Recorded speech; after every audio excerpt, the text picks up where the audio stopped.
Assalamualaikum warahmatullahi wabarakatuh. Kita lanjutkan lagi kajian kita. Ini seri yang ke-9. Jadi moloh. Rencananya dulu akan selesai di seri yang ke-7. Ternyata nggak bisa juga. Harus kita selesaikan tambah lagi di seri yang ke-9. Tapi insya Allah kita akan bisa selesaikan di seri yang ke-10.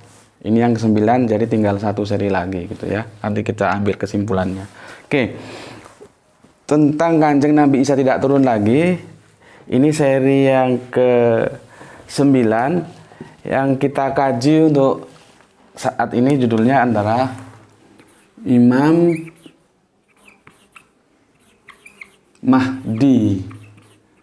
Ada yang bilang Al-Mahdi, ada yang bilang Mahdi, ya. Dan Dajjal. Ini ya. Tentunya informasi tentang Imam Mahdi siapa, Dajjal siapa, Kanjeng Nabi Isa siapa, itu banyak yang terkait dengan eskatologi Islam ini. Banyak. Anda bisa searching di apa? Di berita-berita apa, di internet, di Google atau apa, banyak sana, dan variasinya juga beragam-ragam gitu. Untuk sebagai tambahan informasi, kalian semua bisa lihat di sana saja gitu, karena terlalu banyaknya itu cerita gitu. Maka aku dalam kesempatan ini hanya menyampaikan hal-hal yang perlu aku garis bawahi saja gitu. Nanti untuk yang lain-lainnya kalian gampang kok, itu bisa carilah di Google atau di Mbah Google di apa gitu ya. Atau beli bukunya juga bisa gitu. Jadi aku hanya menyampaikan hal-hal yang perlu aku beri catatan gitu saja. Kita mulai dari Imam Mahdi. Ya, nah ya, Imam Mahdi. Nih. Imam Mahdi ini gelar, bukan proper name, ini gelar, ya, gelar. Kalau ini tuh, ini petunjuk ya, ini petunjuk Mahdi yang mendapatkan petunjuk ya. Ini ya, imam itu ya pemimpin gitu loh. Jadi kalau kita gabungkan ya, seorang pemimpin yang mendapatkan petunjuk gitulah, harafiahnya begitu. Ini gelar, bukan nama proper name ya. Proper name-nya, dia punya proper name. Ya, ini mulai asik ini. Propernya sama sekali tidak jauh beda gitu ya. Muhammad bin Abdullah. Persis Kanjeng Nabi. Muhammad bin Abdullah. Iya. Gimana ya? Dari sini kalian sudah mulai, kalau kalian pegang sudah mulai bertanya lah, gimana sebetulnya cerita ini kok bisa namanya bisa Muhammad bin Abdullah gitu. Dan sebagus-bagus, sepandai-pandainya orang bikin cerita kan mesti ada titik celahnya gitu loh. Ya, Muhammad bin Abdullah. Sayangnya Abdullah bin sapanya di sini nggak tertulis gitu loh. Karena begini, kebiasaan antropologis Semitik termasuk Yahudi dan Israel dan Arab itu hampir sama sih. Mereka menggunakan nama yang hampir sama, dan kadang-kadang nama leluhurnya yang sudah berapa generasi itu dipakai lagi gitu. Maka untuk membedakan antara satu orang dengan orang yang lain itu biasanya disebut 3 nama gitu loh. Seperti Kanjeng Nabi itu ya, Muhammad, aku nggak tunjuk itu, nanti dikirain itu ya. Muhammad bin Abdullah bin Abdul Muthalib. gitu loh. Ya. Jadi bapak namanya sendiri, personalnya, nama bapaknya, nama kakeknya. Minimal tuh 3 generasi ke atas disebut. Makanya budaya bangsa Arab tuh mereka hafal silsilah keluarganya itu. Untuk apa? Untuk membedakan antara misalkan Usama gitu ya. Usama yang mana? Dia disebut Usama bin A, bin B. Nanti beda lagi dengan Usama bin A, bin C. Sudah beda. Ada lagi cara tersendiri biasanya disebut asalnya. Seperti Syekh Abdul Qadir. Syekh Abdul Qadir mana yang dimaksud? Dia menggunakan daerah asal. Syekh Abdul Qadir Jailani gitu. Jailani itu di daerah Irak sana, sisi utara sana. Ya. Syekh Abdul Qadir Jailani. Jadi caranya begitu membedakan untuk membedakan satu personal dengan personal yang lain. Ya, menariknya di sini si Imam Mahdi itu namanya persis dengan Kanjeng Nabi. Ia sudah buka persis, ia memang plek gitu. Orang Jawa bilang plek, orang Indonesia bilang apa? Copy paste. Nah, kalau copy paste itu tanpa merubah, di copy paste gitu ya. Muhammad bin Abdullah gitu. Ya. Hadis tentang ini banyak. Banyak sekali hadis tentang Imam Mahdi ini. Tapi ada salah satu, dan itu panjang-panjang, tetapi ada salah satu hadis pendek ya, dan itu menarik, disebut begini: cucu keturunanku. Kunya itu ke Kanjeng Nabi Muhammad. Nih menariknya di sini disebut cucu keturunan. Di sini pendek, aku lupa siapa perawinya ya. Pendek ini hadis ini. Kalau yang lain panjang-panjang itu disebut dari umatku gitu loh.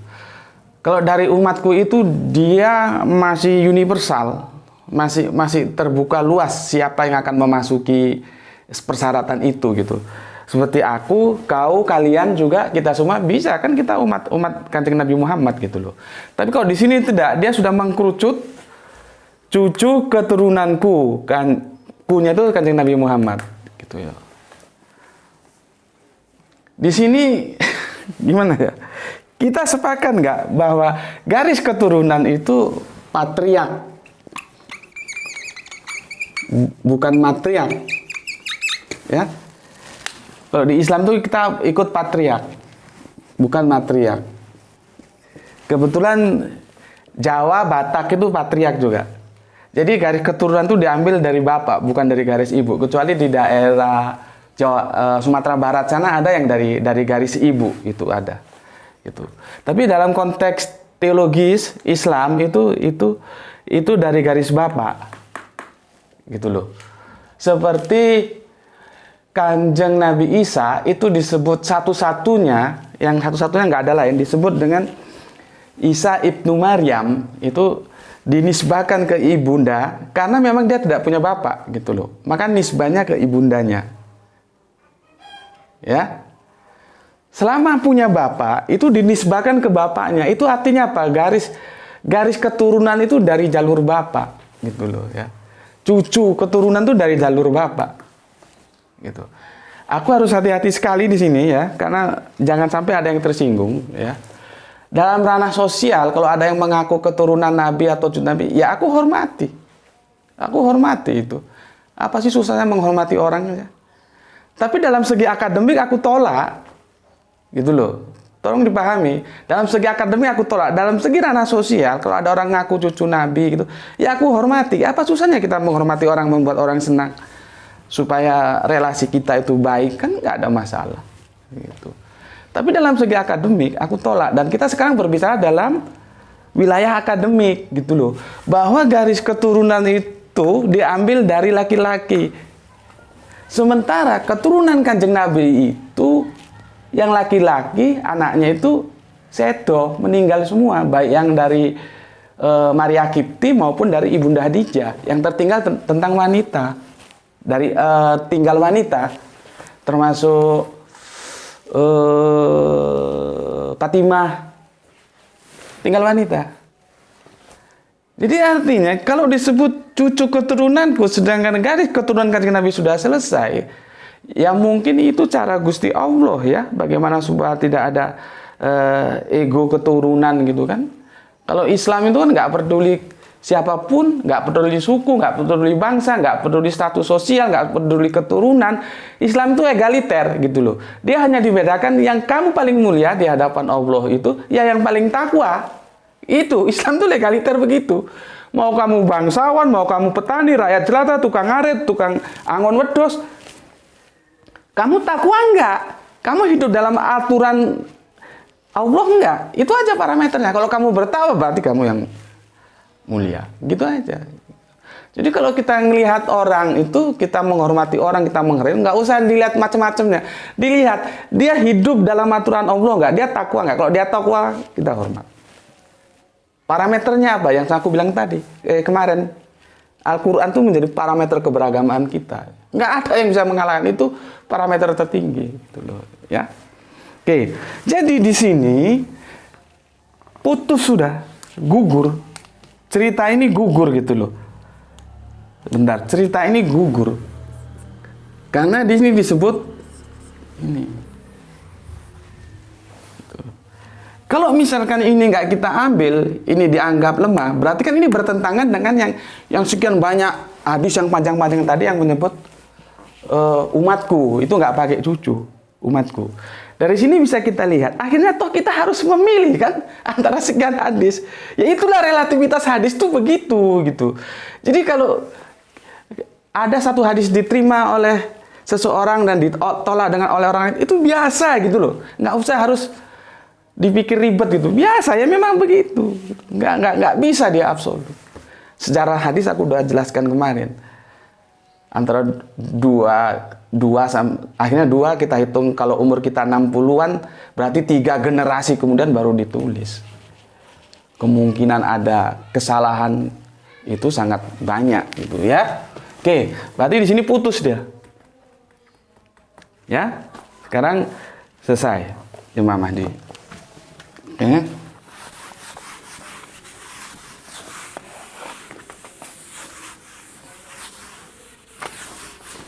Sekarang Dajjal. Dajjal.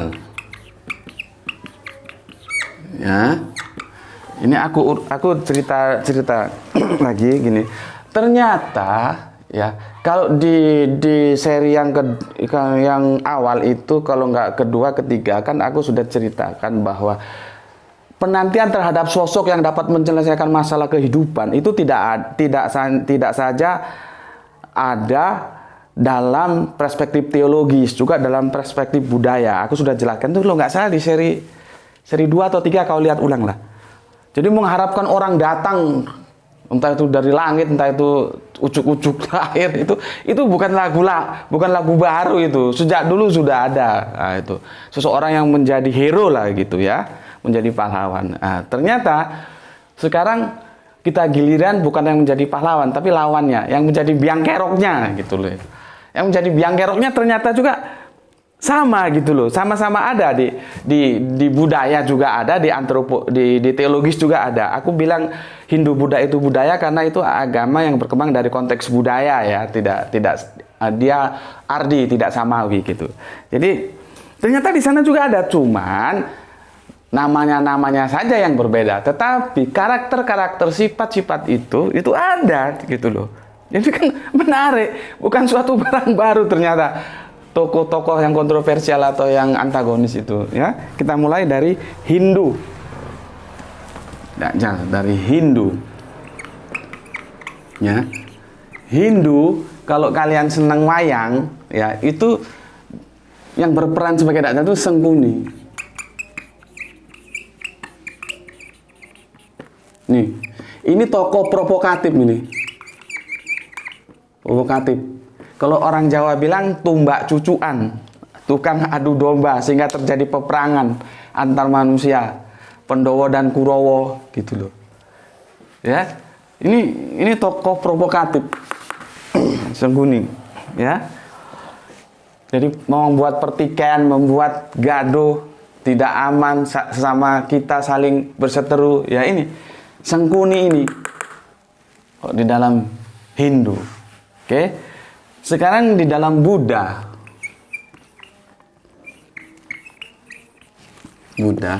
Di dalam Buddha lain. Buddha dia bersifat personal gitu loh. Jadi lebih yang namanya Dajjal itu dalam Buddha itu bersifat personal. Siapapun dia akan bisa menjadi Dajjal apabila dia tidak bisa mengekang hawa nafsunya untuk mengerem sehingga tidak terjadinya sebuah, kalau bahasa kita, fitnah, sebuah kejahatan yang itu menimbulkan kekacauan kehidupan di muka bumi, peperangan, kejahatan, jarah menjarah, rusaknya tatanan sosial. Ya, hawa-hawa itu yang harus dikekang. Kalau dia tidak bisa mengekang, maka dia menjadi Dajjal. Gitu. Jadi kalau menurut pandangan Buddha, kita harus maklumi ya, tiap-tiap agama punya pandangan sendiri-sendiri gitu. Tapi konteksnya sama, ada peran antagonis ya. Kalau di Buddha itu gitu, siapapun mereka yang tidak bisa mengekang keinginan yang merusak itu sehingga terjadinya kekacauan kehidupan di muka bumi ini, maka dia ya Dajjal itu gitu loh. Begitu Buddha itu. Bahkan Buddha itu simpel sekali. Aku pernah diskusi dengan teman Buddha, dengan Bante gitu ya. Mereka bilang begini gitu, pada waktu masih aktif di forum komunikasi umat Islam, jadi diundang gitu ya. Mereka ada acara, aku diundang. Aku ngobrol itu begini. Bagi mereka apapun agama yang berbuat baik itu Buddha sudah gitu loh. Jadi tapi pikir ya asik juga ya, menarik juga. Itulah kalau kita banyak teman, kita saling ngobrol tukar pikiran gitu ya, tanpa ada sebuah kecurigaan, saling menjelaskan saja. Agamamu apa, jelaskan. Agama dia apa, jelaskan. Kita cari bagaimana nanti duduk permasalahannya gitu ya. Gitu. Jadi bagi Buddha begitu. Siapapun dia, meskipun dia secara apa ya? Secara struktural gitulah. Misalkan di KTP ditulis Buddha gitu. Meskipun di KTP disebut agama lain bukan Buddha. Siapapun dia, kalau dia berbuat baik, ya dia sudah dianggap Buddha. Nah, makanya peristiwa yang di Ronghia itu sebuah antitesa, sebuah anomali gitu loh. Karena apa? Karena agama sudah main mata dengan politik. Kalau Buddha yang original tidak sebrutal seperti biadab begitu gitu loh. Di sana di sana itu ada pemainnya. Ada pemain yang menjadi menggunakan agama untuk kepentingan politik, dan sayangnya sampai sekarang tidak diadili dan PBB diam-diam saja. Ya itulah nasibnya kalau umat Islam yang teraniaya, tenang-tenang saja bah. Oke, itu ya Buddha. Ini yang dari agama-agama Ardi ya, atau budaya, pendekatannya budaya. Oke. Sekarang kita lihat dari 3 agama Samawi ya. Samawi itu kita mulai dari Yahudi. Ya, tulisannya jelek banget, Maaf ya, tulisannya jelek. Gini lah, aku nggak bisa. Yahudi. Ya. Yahudi ini menamakan yang justru mereka mengharapkan Dajjal ini, namanya Al-Masih Dajjal. Al-Masih itu yang diurapi. Nah, Al-Masih Dajjal. Kenapa begitu? Justru mereka mengharapkan kedatangan ini Al-Masih Dajjal. Bahkan nanti di perspektif Islam itu Dajjal itu orang Yahudi. Nanti kita bicarakan setelah sampai di Islam. Jadi habis ini kita bicara ke Kristen dan Islam. Ya. Kalau Yahudi itu begini. Aku sudah ceritakan di awal bahwa Mesias, Kanjeng Nabi Isa begitu turun, itu kan ditolak oleh bangsa Yahudi. Karena apa? Bangsa Yahudi tidak sabar gitu loh. Yang mereka harapkan adalah pemimpin politis untuk menghadapi bagaimana ganasnya Romawi menjajah mereka. Gitu loh. Ternyata yang diturunkan itu, yang mereka minta, yang turun Kanjeng Nabi Isa sebagai pemimpin teologis. Pemimpin teologis Yahudi tua ini merasa tersaingi. Akhirnya terjadi rivalitas antara Yahudi tua yang sudah punya kedudukan di sosial Israel, merasa tersaingi dengan datangnya Kanjeng Nabi Isa. Makanya penyalipan itu kan main matanya antara tokoh-tokoh Yahudi dengan meminjam tangan Romawi. Itu aku sudah tulis di Facebook, kalau di videonya belum. Nah, mereka tolak. Tapi sebetulnya kalau mereka sabar saja, kalau kita lihat semua sejarah nabi-nabi, bahwa Kanjeng Nabi itu dihadirkan ke muka bumi, di samping dia sebagai tokoh teologis, dia juga akan menjadi tokoh politis. Di samping menjadi pemimpin teologis, dia juga akan menjadi pemimpin politis. Karena apa? Tidak ada satu nabi pun yang tidak berhadapan dengan kekuasaan. Itu Kanjeng Nabi Muhammad, dia berhadapan dengan kekuasaan Arab-Arab Bahlul yang jahiliyah itu. Tidak ada. Lihatlah sejarah nabi-nabi itu. Kan memang janji Allah di Al-Quran, aku jadikan kau nabi dan aku adakan musuh untukmu. Begitu.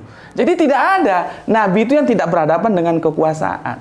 Memang sih kalau kita bandingkan antara Kanjeng Nabi Isa dengan Musa yang dipuja-puja oleh bangsa Yahudi, itu dua tokoh sakral mereka itu adalah Abraham dan Musa. Memang tidak spektakuler Musa, karena Kanjeng Nabi Musa itu secara politis dia fight. Karena di Al-Quran juga memang diperintahkan fight, langsung berhadapan dengan Mesir, berhadapan dengan Fir'aun. Sehingga berkat perjuangannya, bangsa yang dijadikan budak yang terjajah di negeri Mesir bisa kembali ke tanah Israel. Memang ya, kalau dibandingkan antara Kanjeng Nabi Isa dan Kanjeng Nabi Musa, pertarungan politisnya mengalami kekuasaan lebih kental Kanjeng Nabi Musa gitu loh.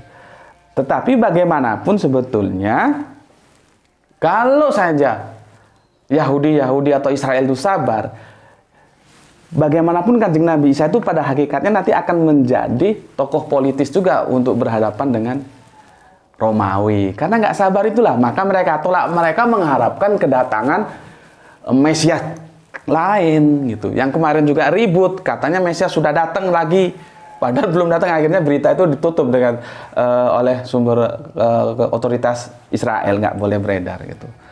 Ya, jadi karena kekecewaan mereka menunggu lagi, yaitu Mesias Dajjal itu. Oke, ini Yahudi. Sekarang Kristen. Gimana dalam Kristen? Ya, dalam Kristen itu biasanya teman-teman Kristen mensingkatnya dengan antikris. Antikris. Ya, ini dari bahasa Yunani, kris ini ya Kristus ini, anti itu berarti apa ya? Lawannya Kristus. Ini antikris. Jadi dalam teologis teman-teman Kristen, Dajjal itu ya antikris atau lawannya Kristus itu. Jadi siapapun nanti yang akan melawan ajaran-ajaran yang dibawakan menurut perspektif Kristen ya, ajaran-ajaran yang sudah disampaikan oleh Kristus. Kristus itu Yunani ya, yang dari Masiah, Al-Masih ya, itu disebut antikristus atau lawannya Kristus, begitu. Nah nanti antikristus ini ya akan hadir juga ini nanti, lawan dari Kristus itu, ya.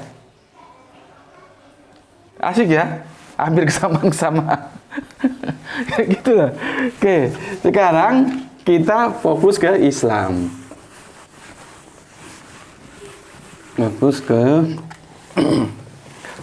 Islam. Dajjal Islam ya. Dalam perspektif Islam. Ini juga gelar, bukan proper name.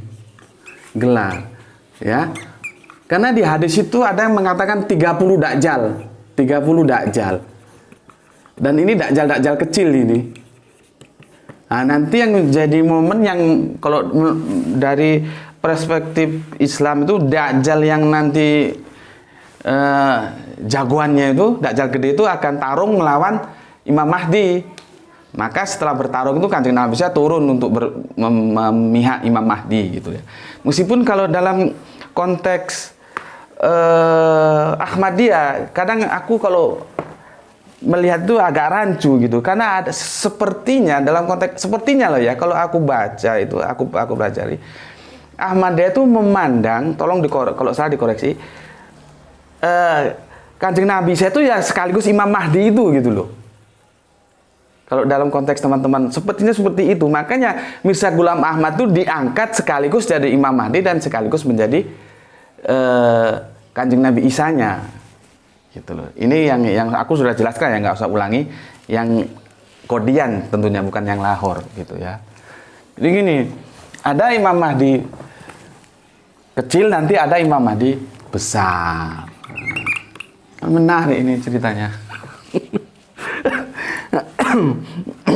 Ya. Dan ini dikatakan orang Yahudi. Orang Yahudi. Berarti manusia ini. Kan Gusti Allah kan itu menciptakan tiga pemain utama dalam panggung sandiwara kehidupan ini, ya. Kehidupan kita ini kan. Manusia, jin, dan malaikat gitu. Nah, ternyata Dajjal ini dari jenis manusia, jadi dia manusia gitu loh. Dan ini juga aneh-aneh gitu loh. Kalian matanya satu oke lah, tapi ada yang bilang yang satu itu di jidatnya. Ada yang bilang satu karena yang satunya itu buta gitu. Ada lagi yang bilang di jidatnya itu ada tulisannya kafir gitu kan. Aduh. Gimana bisa supaya bisa percaya itu cerita gimana gitu loh. Aku nggak nemu jalan gitu loh. Ya, tapi oke lah, begitu ya. Nah, ini Dajjal itu bahasa gampangnya sama sih seperti Sengkuni tadi. Ini tukang mencampur antara yang hak dan yang batil. Ini dicampur dia. Tukang mengacaukan, tukang mencampur baur. Gitu. Yang lucunya lagi begini, yang kita lihat surga di Dajjal itu adalah neraka, yang kita lihat di neraka itu adalah surga gitu. Jadi orang harus hati-hati gitu. Ini kan menambah bagaimana kita akan bisa percaya gitu loh. Selama kita berpegang dengan Al-Quran, bagi kita jelas mana surga, mana neraka, mana hak, mana batil. Ngapain bisa tertipu yang model begituan gitu. Tapi iya kan? Tapi oke lah, oke. Kita mengalir saja dulu ya. Nah, antara orang Yahudi. Jadi dia ini lahir di antara orang Yahudi. Artinya dia rasnya Yahudi. Berarti dia manusia Israel ya. Nah, sekarang ini yang agak aneh gitu. Dari mana dia bangkit ya? Dia bangkit satu. Ada yang bilang dari mana tulisannya? Iya betul gini ya. Semoga betul. Atau pakai KH ya. Gini. Rasan, ya. Sorry, aku tambahkan. Nanti kamu cari tahu lagi. Aku nggak punya teman Syiah sih. Kalau punya teman Syiah, aku pingin ngobrol langsung. Nanti pandangan Syiah tentang Imam Mahdi itu beda lagi loh ya. Beda lagi gitu. Kalau kamu ada teman, coba tanya gitu. Khurasan ya. Terus ada yang bilang dari Aspahan.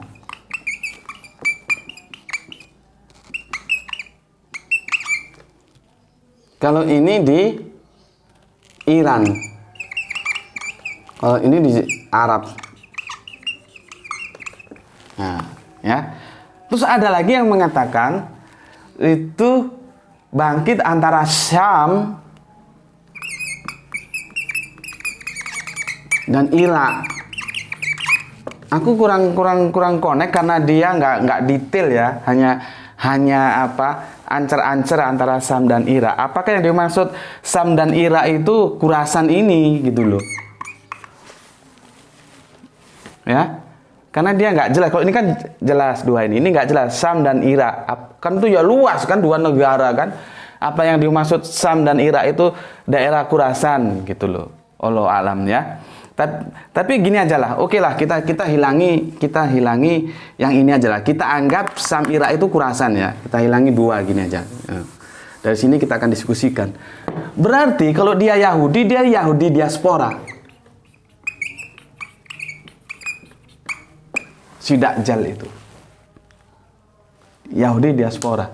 Karena dia ada di luar teritorial Israel, gitu loh. Teritorial Israel. Ini luar Israel semua ini. Ya. Di luar Israel semua. Permasalahannya,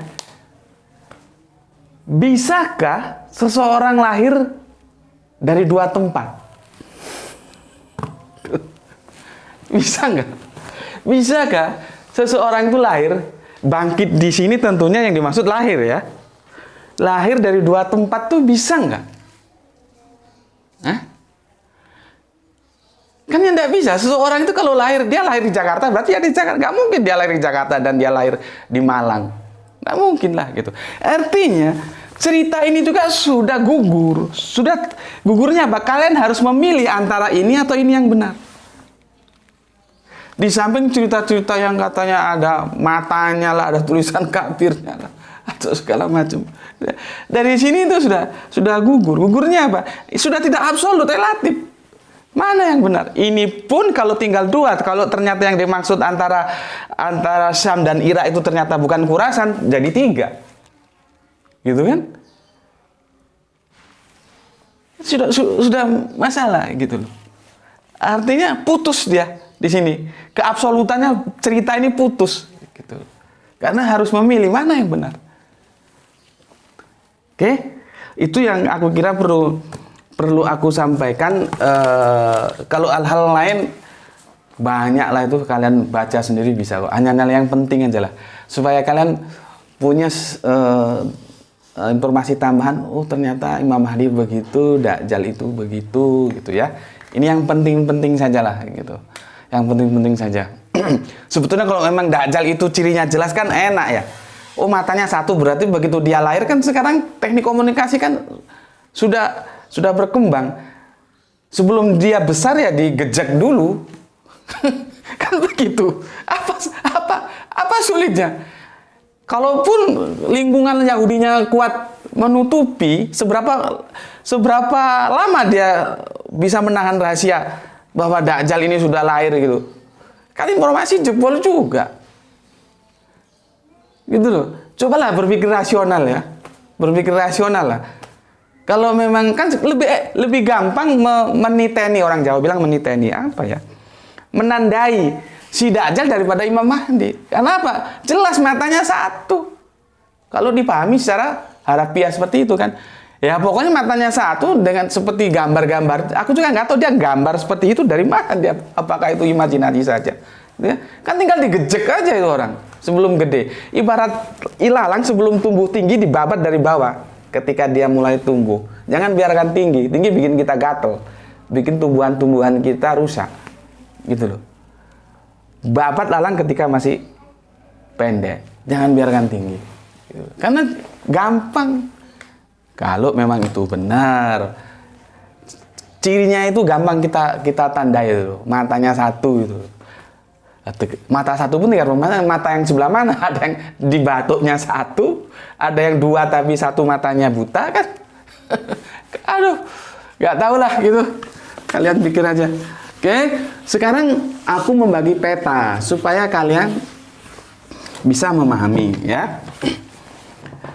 Jadi eskatologi Islam ini aku bagi ya. Ini ada ahli, teman-teman yang mengklaim dirinya ahli sunnah ya. Kalau tulisannya salah ya sudah dimaklumi lah, yang penting kau ngerti ya. Ini ada ahli rasional, ahli rasional ya. Di sini ada generasi kontemporer. generasi kontemporer.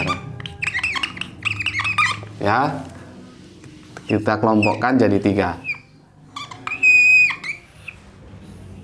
Ya, nanti kamu ada di kelompok mana, itu tentukan sikapmu gitu. Kamu jangan tidak harus seperti aku, enggak. Aku kan hanya menyampaikan informasi itu begini loh. Karena aku berpijak dalam akademisi, bukan hanya yang menurutku aja, yang menurut umum pun aku sampaikan semua.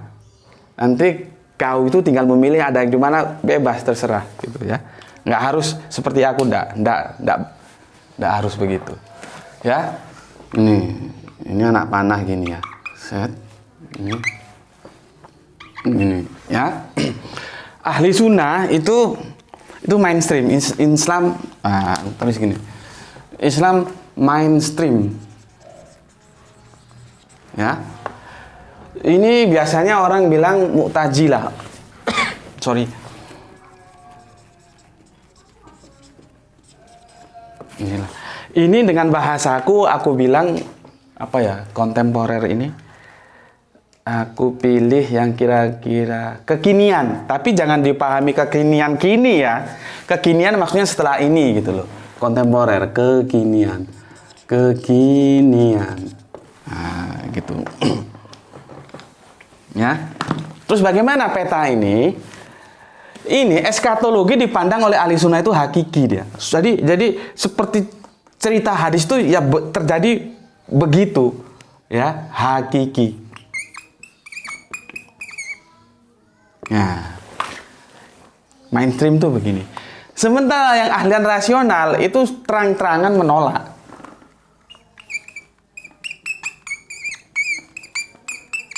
Eskatologi itu dia tolak, gitu ya. Sementara yang kontemporer ini menerima ini menerima.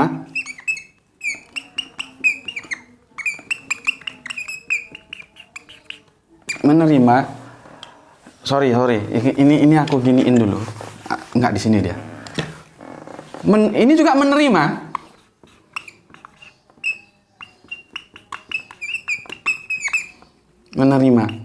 Menerima eskatologi ini ya.